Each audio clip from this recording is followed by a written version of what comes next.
నమస్కారం ఘంటారావానికి స్వాగతం. ముందుగా ప్రధాన అంశాలు.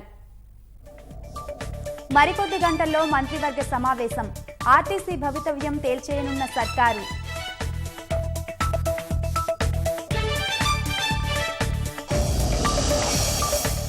అన్నదాతలకు అందని రైతు బంధు, కిసాన్ సమ్మాన్. అధికారుల నిర్లక్ష్యంతో కర్షకులకు నిరాశ.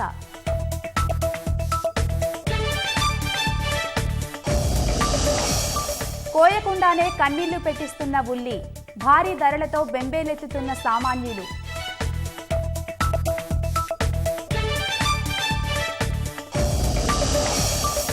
చంద్రబాబు చెలో అమరావతి ఉద్రిక్తం. కాన్వాయ్పై రాళ్లు రుబ్బిన నిరసనకారులు.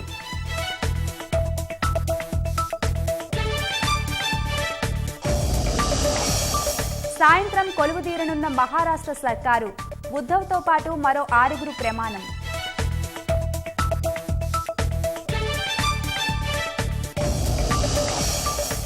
అమెరికా టెక్సాస్ రసాయన కర్మాగారంలో అగ్ని ప్రమాదం. మంటలు ఆర్పేందుకు ప్రయత్నిస్తుంటే మరోసారి పేలుడు.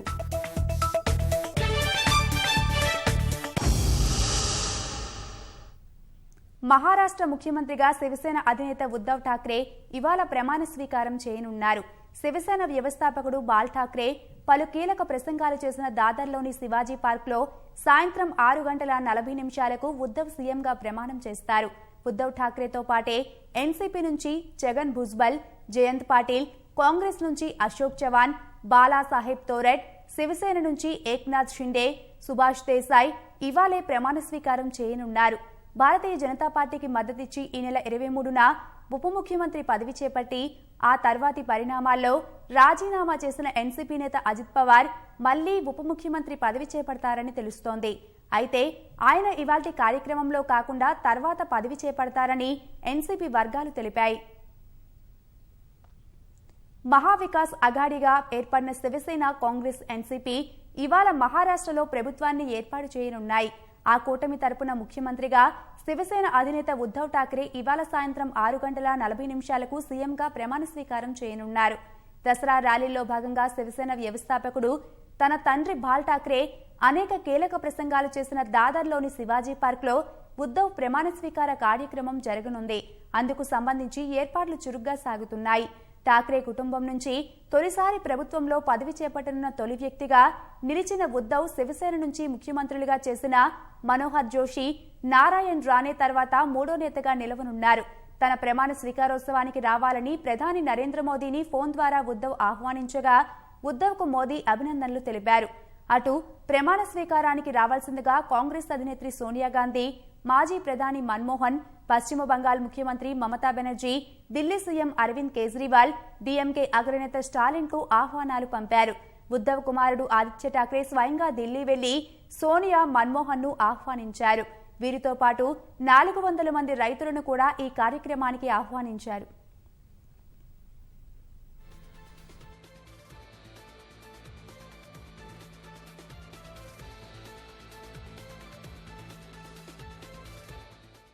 ప్రభుత్వ ఏర్పాటుకు సర్వసన్నద్దమైన మహావికాస్ అఘాడీ పదవుల పంపకాలపై ఓ అవగాహనకు వచ్చినట్లే కనిపిస్తోంది.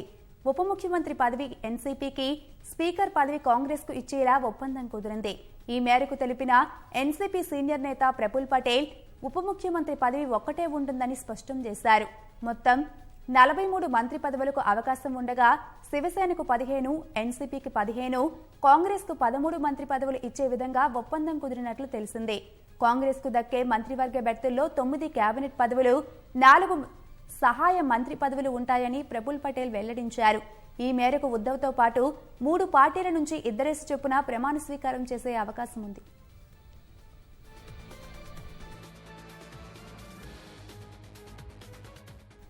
శివసేన నుంచి ఆ పార్టీ శాసనసభాపక్ష నేత ఏక్నాథ్ షిండే, సుభాష్ దేశాయ్ మంత్రులుగా ప్రమాణం చేయనుండగా ఎన్సీపీ నుంచి ఛగన్ భుజ్బల్, జయంత్ పాటిల్, కాంగ్రెస్ నుంచి మాజీ ముఖ్యమంత్రి అశోక్ చవాన్, ఆ రాష్ట్ర పీసీసీ అధ్యక్షుడు బాలాసాహెబ్ తోరట్ ఇవాల్టి వేడుకలో ప్రమాణ స్వీకారం చేస్తారని ఆ పార్టీ నేతలు వెల్లడించారు.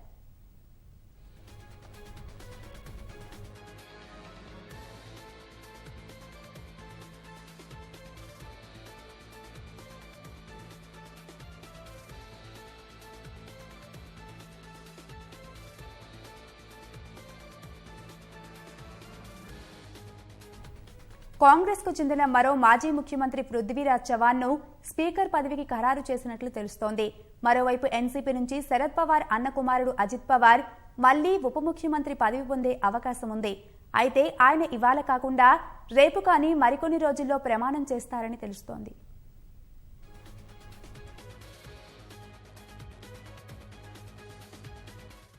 అటు మహావికాస్ అఘాడీకి హితేంద్ర ఠాకూర్ నేతృత్వంలోని బహుజన్ వికాస్ అఘాడీ మద్దతు లభించింది. ఈ అఘాడీకి 3 ఎమ్మెల్యేలు ఉన్నారు. సిపిఎం కూడా మహారాష్ట్ర వికాస్ అఘాడీని వ్యతిరేకించబోమని ప్రకటించింది.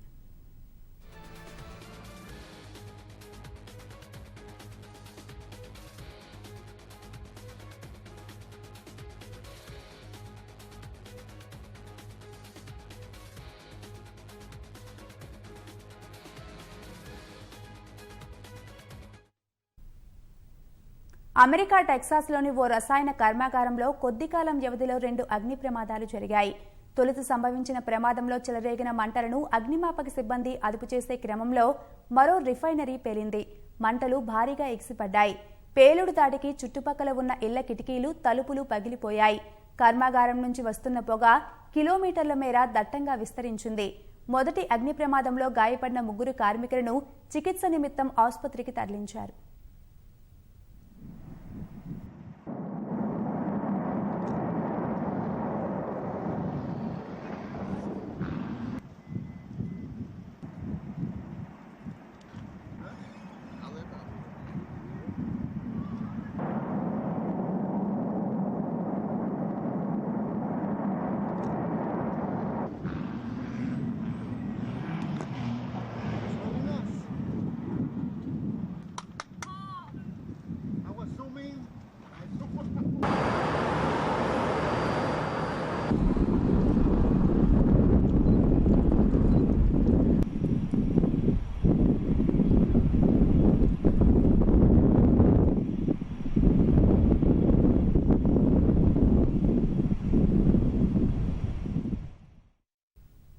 హాంకాంగ్లో ప్రజాస్వామ్య అనుకూల నిరసనకారులకు మద్దతుగా తీసుకొచ్చిన బిల్లుపై అమెరికా అధ్యక్షుడు డొనాల్డ్ ట్రంప్ సంతకం చేశారు. ఈ బిల్లు చట్టంగా మారితే తీవ్ర పరిణామాలు ఉంటాయని చైనా గట్టిగా హెచ్చరించినా అధ్యక్షుడు ట్రంప్ బిల్లుపై సంతకం చేశారు. హాంకాంగ్లో ప్రజాస్వామ్య మద్దతుదారులపై మానవ హక్కుల ఉల్లంఘనలకు పాల్పడే అధికారులపై ఆంక్షలు విధించాలని ఆ బిల్లు ప్రతిపాదిస్తోంది. అమెరికాలోని ఉభయ సభలు బిల్లును ఏకగ్రీవంగా ఆమోదించాయి. అనంతరం అధ్యక్షుడు ట్రంప్ సంతకంతో ఈ బిల్లు హాంకాంగ్ మానవ హక్కులు ప్రజాస్వామ్య చట్టం 2019గా మారింది. హాంకాంగ్లో ప్రజాస్వామ్యంపై అమెరికా విధానాన్ని నిర్దేశిస్తున్న 1992 నాటి చట్టాన్ని ఆ కొత్త చట్టం సవరించింది. ఇప్పటికైనా చైనా, హాంకాంగ్ నాయకులు తమ విభేదాలను స్నేహపూర్వకంగా పరిష్కరించుకోగలరనే ఆశతోనే ఉన్నట్లు బిల్లుపై సంతకం చేసిన అనంతరం ట్రంప్ వ్యాఖ్యానించారు. సంతకం చేసినందుకు ట్రంప్ను అమెరికాకు చెందిన అగ్రశ్రేణి చట్టసభ సభ్యులు ప్రశంసించారు. హాంకాంగ్ అంతర్గత వ్యవహారంలో బీజింగ్ జోక్యాన్ని నిరోధించేందుకు ఈ చట్టంతో అమెరికా అర్థవంతమైన చర్యలు తీసుకుందని సెనేటర్ మార్కో రూబియో ప్రశంసించారు.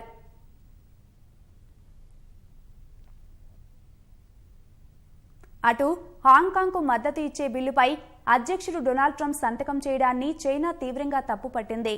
అమెరికాపై గట్టి ప్రతీకార చర్యలు ఉంటాయని హెచ్చరించింది. ట్రంప్ చర్యను అసహ్యకరమైనదిగా అభివర్ణించిన చైనా విదేశాంగ మంత్రిత్వ శాఖ దాని వెనుక చెడు ఉద్దేశాలు దాగి ఉన్నాయని విమర్శించింది.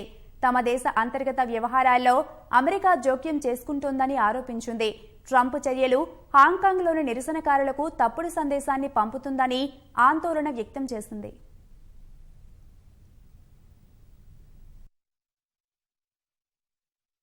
కళ్యాణ లక్ష్మి చెక్కుల విషయంలో దళారుల్ని నమ్మవద్దని మంత్రి తలసాని శ్రీనివాస్ యాదవ్ స్పష్టం చేశారు. సంక్షేమ పథకాలతో రాష్ట్రం దేశానికి ఆదర్శంగా నిలుస్తోందని పేర్కొన్నారు. హైదరాబాద్ సనత్ నగర్ నియోజకవర్గ పరిధిలోని 63 మంది లబ్ధిదారులకు మంత్రి తలసాని కళ్యాణ లక్ష్మి, షాదీ ముబారక్ చెక్కులు పంపిణీ చేశారు. పేద ఆడపిల్లల పెళ్లిళ్లకు ప్రభుత్వమే డబ్బులు ఇవ్వడంలో దేశంలో ఎక్కడా లేదని తలసాని పేర్కొన్నారు. ఈ రోజు భారతదేశంలో 28 రాష్ట్రాలున్నా కేంద్ర ప్రభుత్వం ఉన్నా కానీ ఎక్కడ ఈ కార్యక్రమం లేదు. ఈ రోజు 1 లక్ష రూపాయలు ఇవ్వడం అనేది నిజంగా వాళ్ళకు ఒక ఆశయం. కేసీఆర్ కిట్టు కావచ్చు, మరి పెన్షన్లు పెంచినటువంటి కార్యక్రమాలు కావచ్చు, రైతులకు రైతు బంధు, రైతు బీమా కార్యక్రమాలు కావచ్చు. ఈ విధంగా ఈ దేశానికి ఆదర్శంగా నిలిచిన చాలా కార్యక్రమాలని మన ముఖ్యమంత్రి గారు మరి బ్రహ్మాండంగా చేపట్టడమే కాకుండా ఈరోజు పేదరికంలో ఉన్న వాళ్లకు డబుల్ బెడ్రూమ్ ఇళ్ల నిర్మాణం, రెండోదిగా డెవలప్మెంట్ యథావిధిగా మీకు అందరూ తెలుసు చాలా బ్రహ్మాండంగా జరుగుతుంది. ఖమ్మంలో రవాణా శాఖ మంత్రి పువ్వాడ అజయ్ ఆకస్మికంగా పర్యటించారు. వేకువజామునే ఖమ్మం నగరపాలక సంస్థ కార్యాలయం నుంచి సైకిల్పై బయలుదేరిన మంత్రి గంటన్నర పాటు పలు డివిజన్లలో పర్యటించారు. వీధుల్లో చెత్త తొలగింపునకు పరిశీలించి నగరపాలక సిబ్బందికి సూచనలు ఇచ్చారు. పారిశుద్ధ్య సమస్యను పూర్తి స్థాయిలో పరిష్కరించాలని మంత్రి ఆదేశించారు. పలు చోట్ల గుంతలమయంగా మారిన రోడ్లను పరిశీలించిన అజయ్ మరమ్మతులు చేపట్టాలని సూచించారు. స్థానికులతో ముచ్చటించిన మంత్రి సమస్యలను అడిగి తెలుసుకున్నారు. కలెక్టర్ కర్ణన్, కమిషనర్ అనురాగ్ జయంతి, మేయర్ పాపాలాల్ ఇతర కార్పొరేట్లతో కలిసి టీ తాగారు.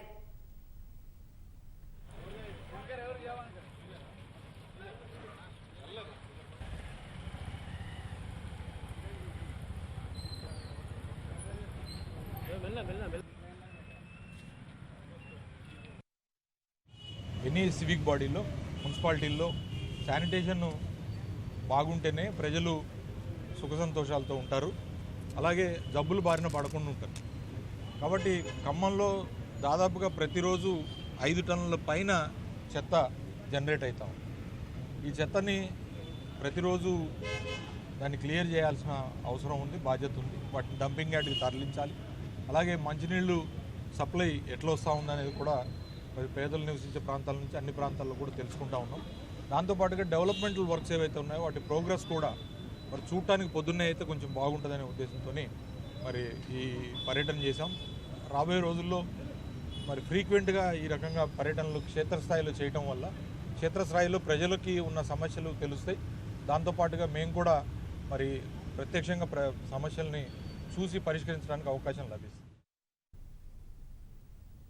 వ్యవసాయ శాఖలో కొందరు అధికారుల నిర్లక్ష్యం రైతుల పాలిట శాపమైంది. విధుల్లో అలసత్వం పెట్టుబడి సాయాన్ని ఆపేసింది. కేంద్రం ప్రతిష్టాత్మకంగా అమలు చేస్తున్న ప్రధానమంత్రి కిసాన్ సమ్మాన్ నిధి పథకం కింద లబ్ధిదారుల ఎంపిక ప్రక్రియ తప్పుల తడకగా మారింది. ఫలితంగా 508 కోట్లు రైతులకు బదిలీ కాలేదు. వివరాలు సరిచేసి పంపాలని రాష్ట్రానికి కేంద్రం ఆదేశించింది.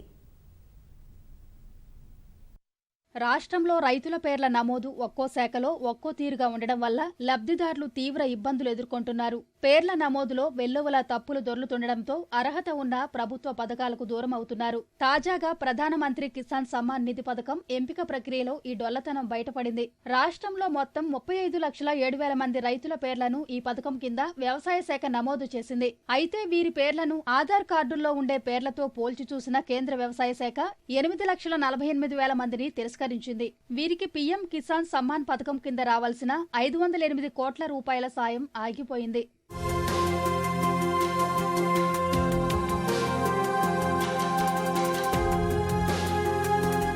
ప్రతి 4 నెలలకోసారి రైతుల బ్యాంకు ఖాతాలో కేంద్ర వ్యవసాయ శాఖ నేరుగా 2,000 చొప్పున జమ చేస్తోంది. ఆర్థిక సంవత్సరం ముగిసేలోగా 3 విడతల్లో 6,000 రూపాయలు జమ అవుతాయి. గత డిసెంబర్ నుంచి ఇప్పటి వరకు 3 విడతలుగా ఒక్కో రైతు ఖాతాలో ఆ మొత్తం జమ చేసింది. రైతుల పేర్లను ఆధార్ కార్డు వివరాలతో పోల్చి చూడగా పలు దోషాలు ఉన్నట్లు బయటపడింది. దాంతో కేంద్ర వ్యవసాయ శాఖ ఆ రైతుల ఖాతాలకు నగదు జమ నిలిపివేసింది. తప్పులున్న వారి వివరాలన్నీ సరిచేసి ఈ నెలాఖరులోగా మళ్లీ పంపాలని రాష్ట్ర వ్యవసాయ శాఖను కేంద్రం ఆదేశించింది. ఈ నెలాఖరులోగా పంపకపోతే వచ్చే నెలలో మరో విడత జమ కావాల్సిన 2,000 రూపాయలు కూడా రైతులకు అందే అవకాశాలు లేవని స్పష్టం చేసింది. దీంతో అప్రమత్తమైన రాష్ట్ర వ్యవసాయ శాఖ పేర్లు తప్పున్న రైతుల వివరాలన్నీ జిల్లా వ్యవసాయ అధికారులకు పంపింది. వ్యవసాయ విస్తరణ అధికారులు తమ క్లస్టర్ పరిధిలో ప్రతి రైతు ఇంటికి వెళ్లి ఆధార్ కార్డు, బ్యాంకు ఖాతాలో ఉన్న పేర్లు పోల్చి చూసి సరిచేయాలని ఆదేశించింది.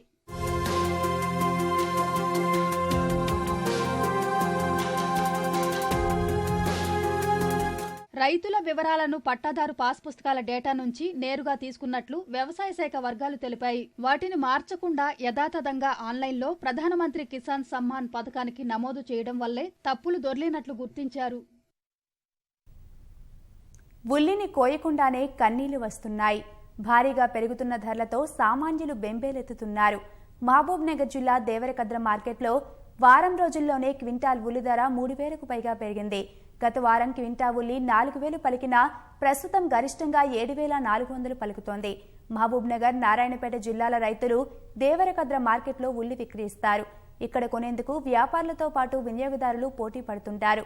బయట మార్కెట్లో మేలు రకం ఉల్లి కేజీ 100 రూపాయలు పలుకుతోంది. నిజామాబాద్ జిల్లా బోధన్ ఎమ్మెల్యే షకీల్, ఆయన సోదరుడు సోహెల్, మరో 7గురిపై కేసు నమోదైంది. ఫిర్యాదు చేసిన 3పై కూడా దొంగతనం కేసు నమోదైంది. ఇసుక రవాణా చేస్తున్నందుకు ఎమ్మెల్యేకు మామూలు ఇవ్వాలని డిమాండ్ చేస్తూ స్థానికులు కృష్ణ, మధు, మాజీ కౌన్సిలర్ గౌస్ తనపై దాడి చేశారని వేణుగోపాల్ అనే వ్యక్తి ఫిర్యాదు చేశాడు. కృష్ణ ఇచ్చిన సమాచారంతో ఎమ్మెల్యే, ఆయన సోదరుడు సోహెల్, ఎమ్మెల్యే పిఏ, గన్మెన్, మరో 2 ఘటనా స్థలానికి వచ్చారని, రహీం, ఫిరోజ్ అనే 2పై కూడా దాడి చేశారని తెలిపాడు. ఎమ్మెల్యేతో పాటు మరో 8 మందిపై కేసు నమోదు చేసినట్లు సిఐ రాకేష్ తెలిపారు. ఎమ్మెల్యేపై ఫిర్యాదు చేసిన 3పై కూడా బోధన్ ఠాణాలో కేసు నమోదైంది.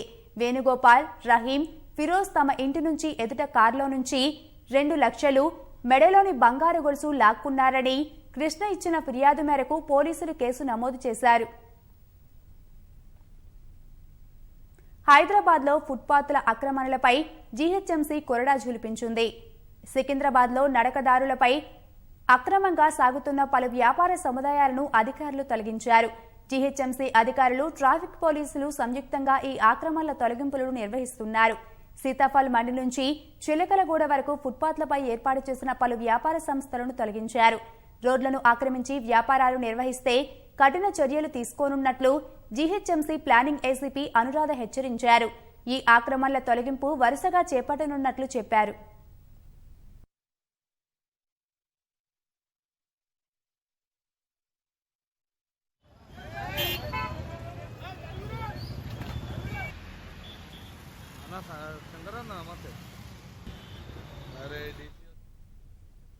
వీధి కుక్కల దాడిలో నిజామాబాద్లో 2 ప్రాణాలు కోల్పోయారు. వినాయక నగర్కు చెందిన ఆంజనేయులను పిచ్చి కుక్కలు దాడి చేసి కరిచాయి. భయంతో పరిగెత్తబోయి కింద పడిపోవడంతో తలకు బలమైన గాయమై చికిత్స పొందుతూ మరణించాడు. మహాలక్ష్మీనగర్లో నివసించే గంగారం విద్యుత్ ఉపకేంద్రంలో విధులు ముగించుకుని నడుచుకుంటూ వస్తుండగా దాడి చేయడంతో గుండెపోటుతో చనిపోయారు. 24 గంటల వ్యవధిలోనే 6 చోట్ల ఘటనలు జరగడంతో నగర ప్రజలు భయాందోళనకు గురవుతున్నారు.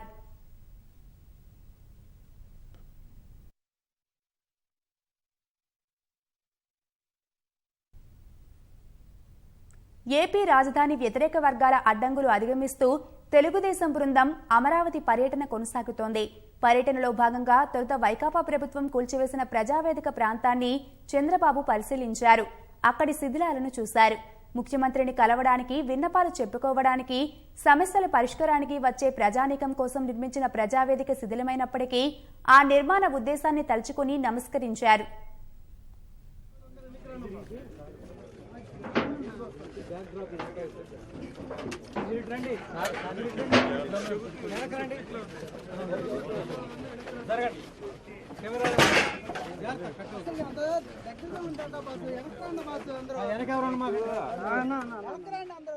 కొంచెం మీరు వెనక్కి వెళ్తే విజువల్స్ బాగా వస్తాయి. మీకే మీరు దగ్గర అయిపోవడం వల్ల మీకు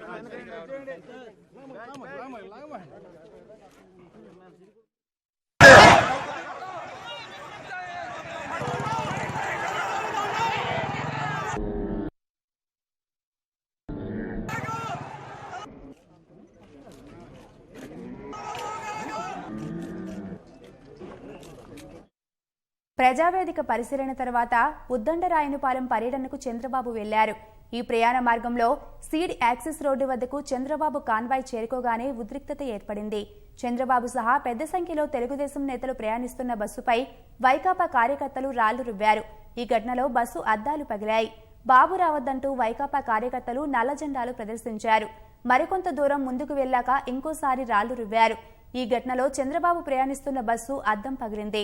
మరో ఘటనలో ఆయన భద్రతా వాహనం అద్దం పగిలింది. ఈ పరిణామంపై ఆగ్రహం వ్యక్తం చేసిన తెలుగుదేశం నాయకులు, రాజధాని రైతులు చంద్రబాబుకు జైకొడుతూ నినాదాలు చేశారు. పరస్పర నినాదాలతో ఆ ప్రాంతం మార్మోగింది. పరిస్థితి అదుపు తప్పకుండా పోలీసులు భారీగా మోహరించారు.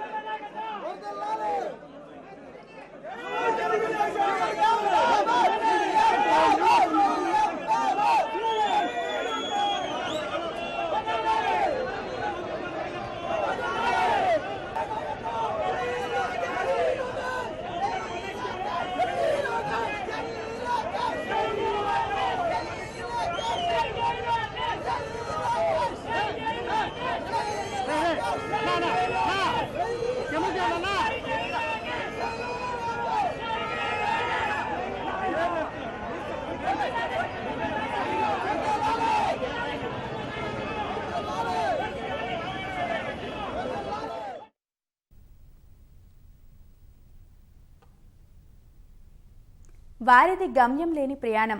ఎటు వెళ్తున్నారో తెలియదు, కానీ నడక ఆపరు. ఏం చేస్తున్నారో తెలియదు, అయినా తీరిక లేకుండా ఆలోచిస్తుంటారు. అలా ఇల్లు, ఊరు, జిల్లా దాటి వేరే రాష్ట్రానికి చేరుకున్నారు ఇద్దరు. అయిన వాళ్లు కానరాక కుటుంబీకులు తల్లడిల్లిపోయారు. మతిస్థిమితం లేక దిక్కుచోచని స్థితిలో ఉన్న వారిద్దరిని అధికారులు చేరదీసి స్వస్థలాలకు పంపించారు. దీంతో కుటుంబ సభ్యుల్లో ఆనందం వెల్లివిరిసింది. మతిస్థిమితం కోల్పోయిన కేరళ చేరుకున్న ఇద్దరు వ్యక్తులు న్యాయ సేవాధికార సంస్థ చొరవతో స్వస్థలాలకు చేరుకున్నారు. సంగారెడ్డి జిల్లాకు చెందిన శకుంతల, నాగర్ కర్నూల్ జిల్లా అచ్చంపేటకు చెందిన దశరథ్ కొంతకాలంగా మానసిక రుగ్మతలతో బాధపడుతున్నారు. ఏడాది క్రితం శకుంతల ఇంట్లోంచి బయటకు వెళ్లిపోయింది. ఆమె కోసం కుటుంబ సభ్యులు అనేక ప్రాంతాల్లో గాలించినప్పటికీ ఆచూకీ లభించలేదు. దశరథ్ది అదే పరిస్థితి. 3 ఏళ్ల క్రితం ఇంటి నిర్మాణ పనుల కోసం వెళ్లిన ఆయన తిరిగి ఇంటికి రాలేదు. కేరళలోని తిరువనంతపురంలో దీనావస్థలో ఉన్న శకుంతల, దశరథ్లను కేరళ లీగల్ సర్వీసెస్ అథారిటీ అధికారులు సంరక్షణ కేంద్రానికి తరలించి మానసిక చికిత్స చేయించారు. ఇద్దరూ తెలంగాణ రాష్ట్రానికి చెందినవారని గుర్తించి ఇక్కడ న్యాయ సేవాధికార సంస్థకు ఆగస్టులో సమాచారమిచ్చారు.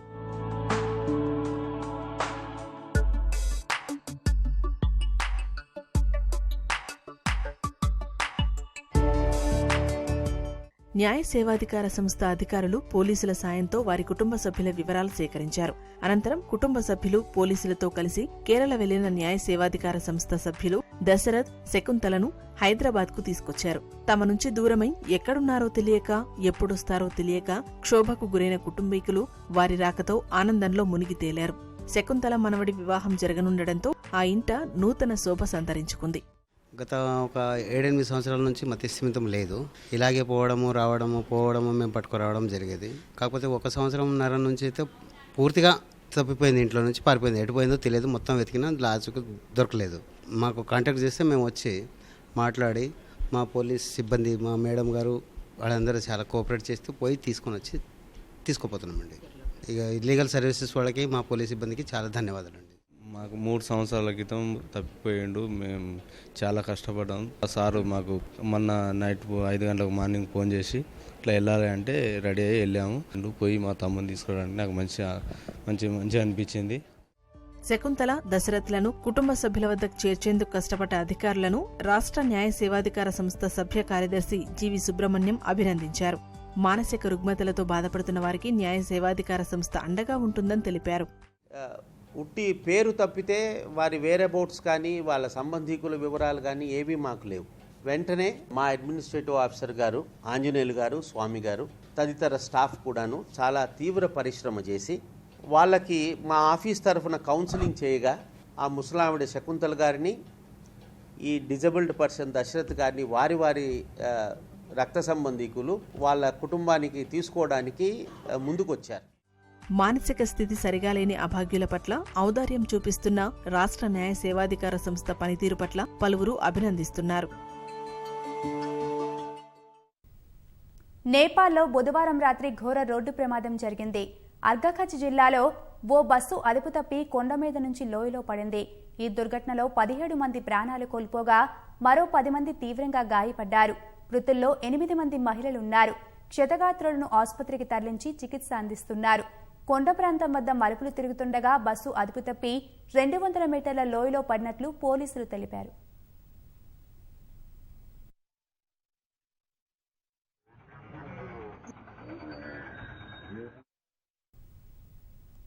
ఇరాక్లో ప్రభుత్వ వ్యతిరేక ఆందోళనలు హింసాత్మకంగా మారాయి. బుధవారం రాత్రి నజాఫ్లోని ఇరాన్ దౌత్య కార్యాలయానికి నిరసనకారులు నిప్పు పెట్టారు. భవనం మీద ఉన్న ఇరాన్ జెండాను తీసివేసి ఇరాక్ జెండా ఆవిష్కరించారు. దేశ వ్యవహారాల్లో టెహ్రాన్ జోక్యం నశించాలని నినదించారు. హింసాత్మక ఘటనల నుంచి దౌత్య కార్యాలయంలో పనిచేస్తున్న సిబ్బందిని పోలీసులు రక్షించారు. ఆందోళనలను అదుపు చేసే క్రమంలో పోలీసులు జరిపిన కాల్పుల్లో ఒక నిరసనకారుడు మృతి చెందగా మరో 35 మంది గాయపడ్డారు. ఇరాక్లోని షియా నేతృత్వంలోని ప్రభుత్వం అవినీతి పరులకు ప్రధాన కేంద్రంగా మారిందని నిరసనకారులు ఆరోపించారు.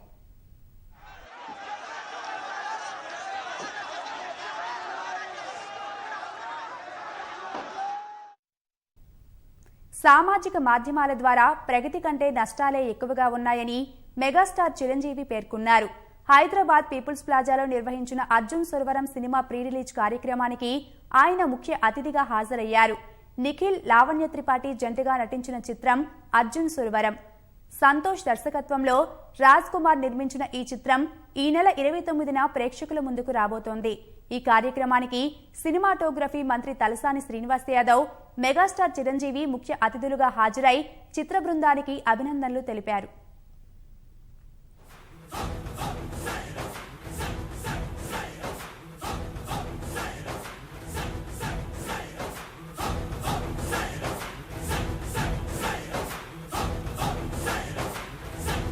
మూవీ నుంచి ఇప్పటి వరకు అనేకమైనటువంటి చిత్రాల్లో నటిస్తున్నటువంటి నిఖిల్ గారికి ఈ సందర్భంగా శుభాకాంక్షలు తెలియజేస్తూ, మరి ఈ చిత్రం